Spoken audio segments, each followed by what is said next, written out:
ГСП онлайн. Городские новости сейчас.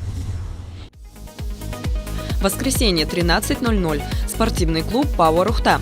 Сегодня проходит открытое городское первенство по троеборью, жим штанги лежа, становая тяга и присед. Участвуют 50 спортсменов, юноши и девушки из Буктыла, Троицко-Печорского района, Синдера и Ухты.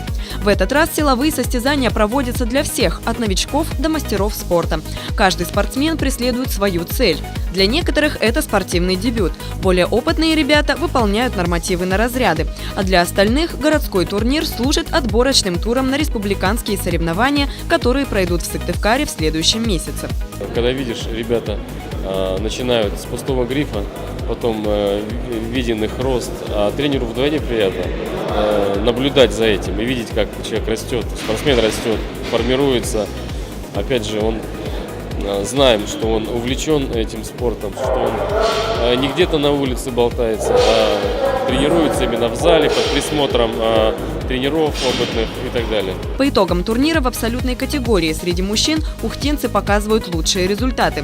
По сумме 3 упражнений первым становится Игорь Стреколовский с результатом 775 килограммов. Второе место занимает Юрий Стефанович. Третий результат показывает Саил Нуриев.